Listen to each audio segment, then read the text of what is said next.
तर नमस्कार मंडळींनो, मी तुमच्या सगळ्यांचा लाडका SB एडिटर आलो एका नवीन ब्लॉगमध्ये. तर मंडळींनो, आज सकाळी आमच्या घरी आलेला भंगारवाला. तर पप्पाने सगळा जो घरात भंगार होता तो यायला काढला आणि पप्पा त्याला बोलले की याला पण घेऊन जा. पप्पा असं बोलल्यावर माझी रिॲक्शन, गजब बेइज्जती है.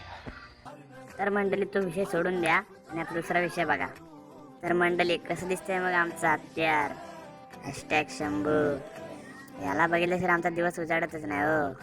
मग थोडा वेळ याच्याशी मस्ती केली आणि नंतर त्याला टाटाने बाय करून वाड्यातनं बाहेर आलो. तर थोडा वेळ इकडे तिकडे फिरलो आणि नंतर मग गावात बघितलं तर कोणच नाही. मग आपण गेलो आपल्या छोट्या पॅकेटच्या घरी. तर त्याच्या घरी गेल्यावर बघतो तर काय, हा तर जेवायला बसलाय. मग त्याला बोललो तू जेव, मग ये थोड्या वेळानं बाहेर. मग मी गेलो वरती गावात. अजून वरती गावात गेल्यानंतर गेलो बबलीदाच्या घरी. बबलीदाच्या घरात गेल्या मला दिसला मान्याबाईने काय निंबार दिलेला ताणून. त्यावेळेस बबलीदाला मी आवाज दिला. मी बबल्या भाईला आवाज